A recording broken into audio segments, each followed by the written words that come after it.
Welcome to your multidimensional journey. I'm Tracy Canberra, an intuitive soul coach, multidimensional guide, and divine channel. Today we're going to be discussing non-duality, karma, the ideas of good and bad, right and wrong, even maybe a little reincarnation sprinkled in. Maybe a little timeline talk sprinkled in. We'll see where spirit, the universe, and the archangels take us. But first, I'd like to ask, how was your lunar eclipse? How did it affect you? Was it breakdown or breakthrough? Or for many of us, it was more of a cocoon instead of a breakthrough, meaning that while the emotional stuff came up, if you sit with it, if you allow it to flow through you, and the meditation I have for you in just a few days, you'll find on YouTube, is talking about the river of releasing emotion, the creek of emotion in your emotional body, and how you can let the emotions flow through you. Meaning just sit with it, just flow. You don't have to name it. You don't have to see it or understand it. And that's a hard one for me because I see everything. So when I sense things and feel things, but I don't see it and I can't talk to my guides and, physically walk through it in my mind, it's something I have to practice to just sit with it, let it flow through me. So I had a lot of it come up Saturday before the eclipse Sunday night, and I had much more of it come up yesterday, thanks to a good friend that took me through a physical process, a process with the physical body to release some of the trauma and deeply held emotion. I have several friends that do more visceral physical healing. For me, it's more of releasing the emotions by letting them flow through you and looking forward instead of back and being very vigilant with your brain. We're not going there. But I've noticed a huge change just in the one day since I did these physical processes with her. And I did them remotely. She does remote sessions. So I will have her on the show. Now back to today's session, talking about non-duality and karma and perhaps reincarnation. I listen to a lot of spiritual podcasts. I love supporting my brothers and sisters of my spiritual family, but I often find as I'm listening that they'll say something that's really dualistic. Well, you're getting punished for that, and so now you're going to have to come back and fix it. There are times when I hear that and I'm like, nope, cancel. That is not true. But let me keep listening and see if they get back on track. And there are some times where they continue with the dualistic talk, and I'm not about that. And so I just turn it off. I don't care to listen to lower, more dense conversations about duality, about right and wrong, good and bad. Now, I understand there's a lot going on in this world, and I do a lot of meditation, intention, and prayer. And my thing is do a lesser time more often. Keep repeating it. Go into your intention, your prayer for 5 minutes every hour rather than 2 hours in the morning, and then don't think about it for the next 18 hours while you're going about your day. So I do a lot of that intention for so many things in the world. I'm always telling the angels and my guides, go in there and help them. Bring peace, bring calm, bring compassion. But aside from that, I don't listen to the news. I don't listen to people when they start talking about good and bad, punishment, retribution, revenge. Well, if you did that, it's coming back to you. We'll start with karma. The idea of karma is that you were bad in a past life, so you have to come in this life and make up for it and be good, right? Retribution or evening the scales. Now, the issue with that premise is time, past, present, future. We already know from our quantum physics in 3D that it is parallel, simultaneous realities. They are not past lives. They are other lives. They are happening kitchen, living room, dining room. I tell clients this in my sessions. They're happening here and there. It's like pages in a book. You know, you think of those Harry Potter books and how big they are, right? All those pages. You can flip to any page and find yourself in that scene. That doesn't mean you'll understand the context of it because you skipped 100 pages, but you can turn to any page at any time and read any scene. That is somewhat 3D wise how timelines work. You can jump to any timeline, and there are infinite timelines. So if you don't like how something's turning out, step back, take a deep breath, envision a timeline where it works out better, and step into that. But the caveat is, when you envision that better timeline, envision it, intend to step into it, and then let it go, right? Micromanaging doesn't work multidimensionally, right? We have to let it go, have faith and trust, because sometimes we are meant to clear this before that happens. We are meant to go through this to get to that. We don't know. Even I don't know everything. My soul doesn't tell me everything that's going on. I am human. I came here to experience, so I am. Getting back to karma and timelines. Knowing that it's parallel simultaneous realities and timelines, and that we are experiencing other lives just over there, means that we are experiencing everything at once. So try this on. This is a 3D description. I'm just telling you right now, so it's easy for us to understand as humans. Your soul fractures into many sparks, soul sparks. Now, what I call a soul spark is an aspect of your soul. Is every soul spark the whole soul? And is the whole soul the essence of source and the entire essence of source? Yes. We are all. I am that I am. Okay? But we're talking about remembering. If you don't remember all of your soul, you are acting from a position of a soul spark. You are but a spark of the soul because you don't remember everything from the soul until you cross over in this life. And every time we go up dimensions, we remember more and more. There's more love, more compassion, more soul energy. But until we re-merge with our soul, we are but a spark of our soul. So all of these soul sparks that your soul has, whether it be 10, 100, 10,000, infinite, I'm not sure. A soul generally shows me just the amount of lives that are pertinent to the question a client asked. Right? So usually it's 5 or 6. And by the way, with telepathy, they show me the whole entire life and I understand it, even if I can only tell you the highlights of it. You know, the point of why they showed it to me. But you have these other lives. You are doing the good, the bad, the boring, the exciting, the evil, the compassionate, all at once. So with karma, it is not a measure of, I was bad back then, so I have to be good now to make up for it.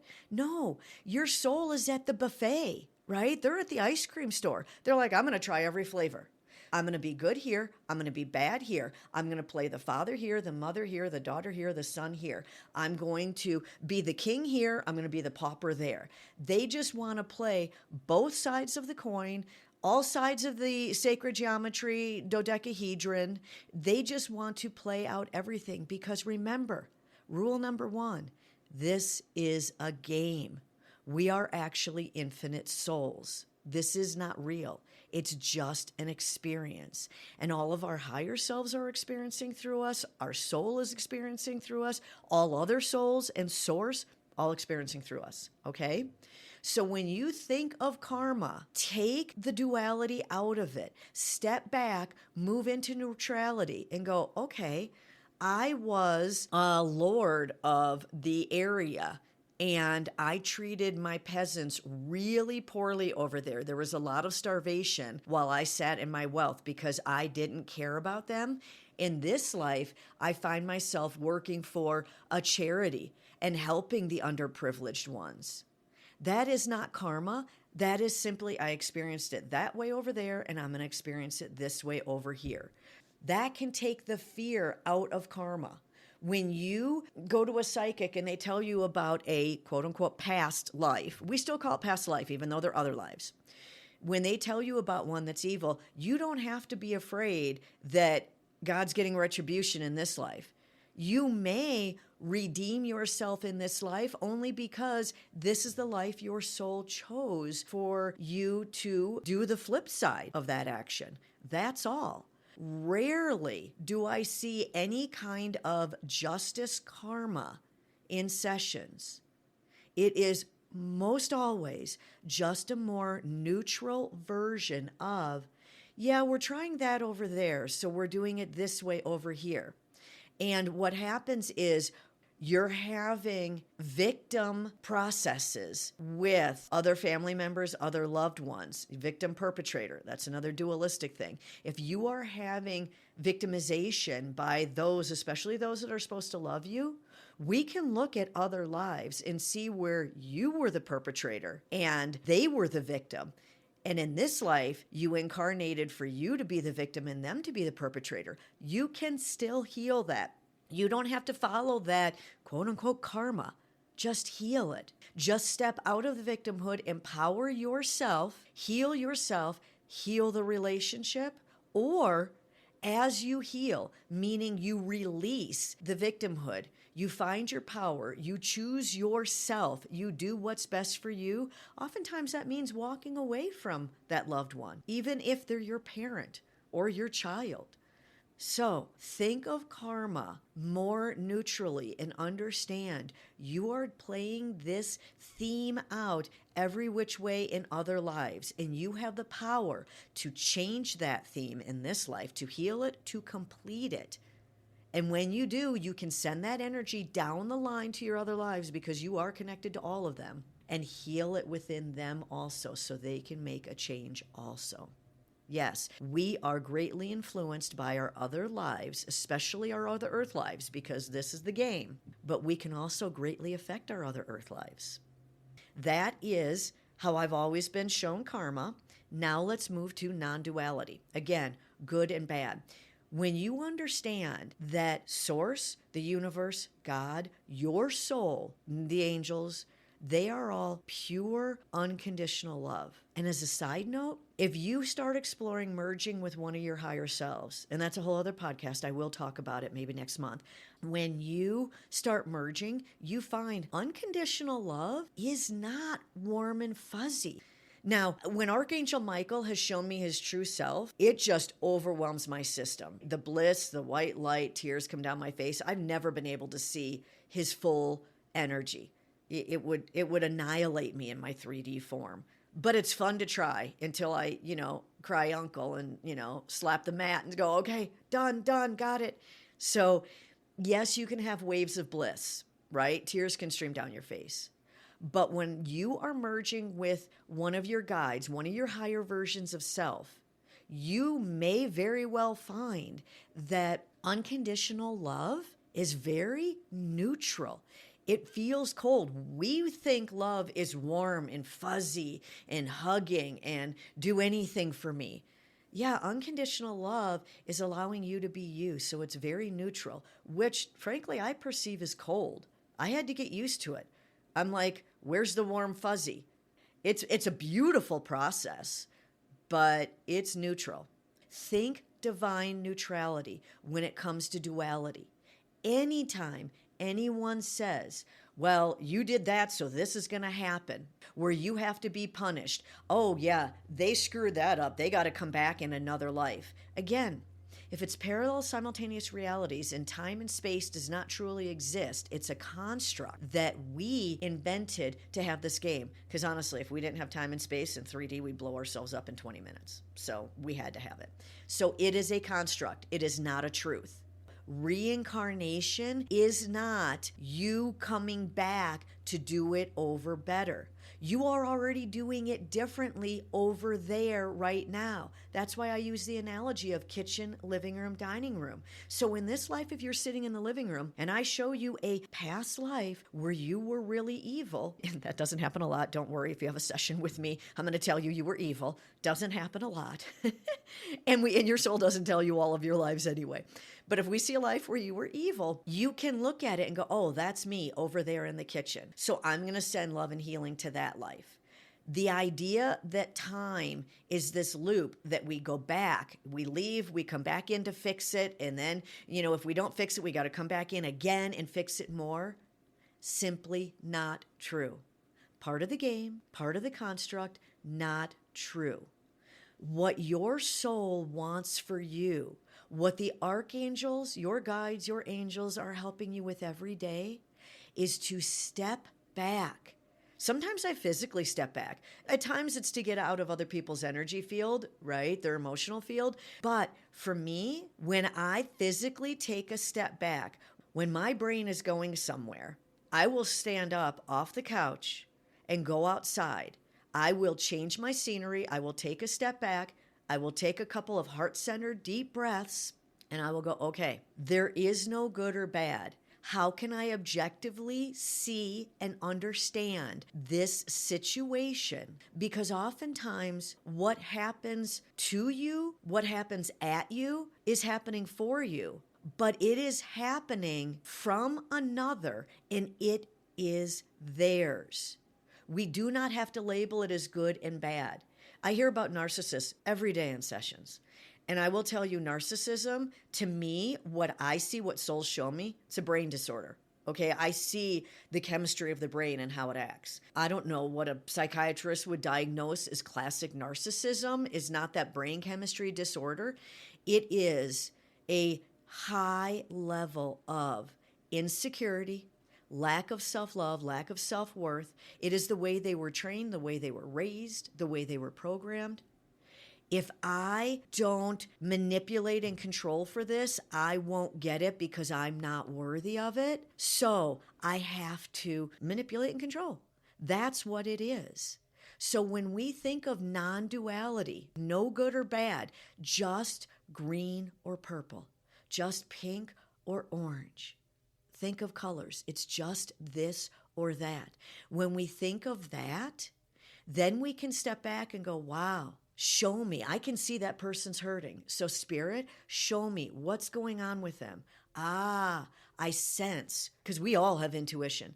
I sense that they're hurting, that they got bad news this morning and they just lashed out at me. Wrong time, wrong place. So this happened at me. How did it happen for me? Well, generally, if someone lashes out at you, you have a reaction. What does that reaction do? What does that trigger do? It brings up that which you need to clear if you want to up-level, if you want to reach a higher level of contentment and happiness. So, what is it showing you? Because if someone lashed out at you and you were like, okay, clearly they're having a bad day. Here, have an angel hug. And you just walked on, right? It didn't affect you.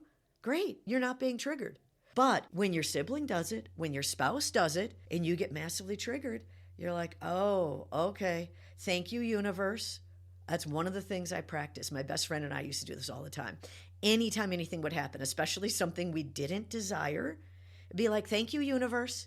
And the moment we say thank you, universe, we shift it into a more open mindset so that we can better sense, feel, see, hear, know what the universe, source, our soul, was trying to show us with this outburst that triggered us.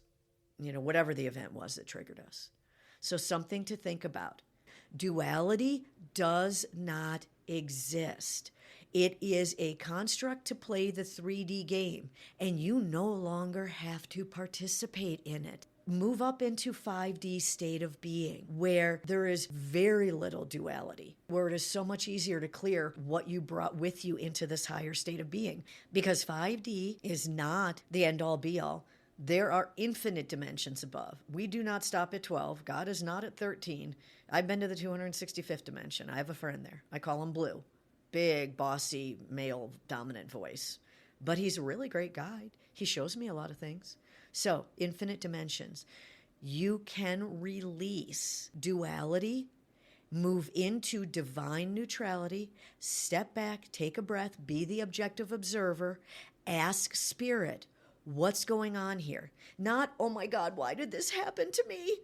No, when you ask why, please don't ever ask why like that. That is automatic victimhood. Is that where you want to stay? No. And I'm sure as heck not joining you there. So the why questions are, what was the purpose of that outburst? I feel it affecting me. Why is it affecting me like this? What does it have to show me? What is it bringing up? Now, you may get answers, you may not. Believe that you are getting the answer, it is coming, and your brain will let it through. But sometimes it is, we'll say, ethereal or vague. Like this morning, stuff came up from the process I did with Alana, who you will meet soon, that does the physical processes. From that process yesterday, as I woke up this morning, something came in. And family members passed on that I never had a chance for forgiveness or anything else with. They showed up, and it was very ethereal. And I tried to grab onto it and go, oh, okay, well, I'm having this conversation. Okay, what are we going to do? And my grandma, my favoriteest grandma, this woman was phenomenal. She came in and she's like, no, let it go. Let it go, just sit in it. So I had to sit there. And I'll tell you, this process was about my father, who passed away 22 years ago. And I just had to sit there in the ethers, in the white space of 0 point, and just feel the energy. And again, that was difficult for me as a psychic. I want to have a conversation with him. I can. I never do. I never speak with him. And so ethereally, energetically, we were dancing in the energy. He was swirling around me. I couldn't pick up words. I just sensed a lot of healing. So when it was done, I went into my emotional body. And I'm like, okay. Some of you would say, go into your inner child. You know, I don't do inner child work. I don't facilitate it. I have a really great friend. Her website is soul-elevated.com. So Trish at soul-elevated.com. Soul, S-O-U-L. She does a lot of that inner child work, visceral work. She's a very physical healer, even though she works remotely. I don't do inner child work. And so I went into my emotional body. My inner child was sitting in that field of flowers. And again, this Saturday's meditation on YouTube talks about the emotional body clearing it, the meadow of flowers. So you'll hear about that in a few days. I sat with my inner child in this field of flowers and checked on my emotional body after this ethereal process that I could not control and I could not dictate. And I just had to sit in my field of flowers and feel the lightness and trust that it was healed. Trust that I am lighter. So when you move into non-duality and you step back and become the objective observer and you practice divine neutrality, practice it. Take a deep breath, step back and go, okay, that was unpleasant. What message is in it for me? Not, oh my God, how can I prevent this from ever happening again? No, what message was in there for me? What can I release, heal, transmute, let go of? What can I move into? What higher state, higher level of beingness can I move into? What did this event trigger that I can utilize to up-level, to ascend, to make a quantum leap? Ask yourself that. And when the beautiful things happen, realize that's also neutral. That's actually just your divine state. That's who we are on a soul level. So you can objectively feel, this feels really good. I acknowledge I'm in flow. This state feels beautiful, and I wish to invite it in more and more. I wish to maintain it, to keep it for longer. So let's flow with it. Because the truth is, it is in our power to stay non-dualistic, to stay divine neutral, to be the objective observer. It is in our power to stay that way all the time. This is part of what we're learning in Age of Aquarius. The toxic, unbalanced masculine energy is giving way to the divine feminine, empowered goddess energy for all of us. Man, woman, straight, gay, old, young, all of us are moving into reclaiming our divine feminine empowered goddess energy so that we can swing back to divine neutral. You know a pendulum on a clock? That takes you back decades. How it swings from one side to the other? Well, oftentimes as humans in this 3D construct, we have to swing all the way to the other side, from the toxic masculine all the way to the divine feminine. So my team puts me in a cocoon where I will just sit there and be present until I'm able to step into the divine feminine goddess energy. Allow, receive, be supported, honor myself, take action from that point of view, from that state of being. So remember, non-duality, the divine neutral, is our native state. We are returning to it.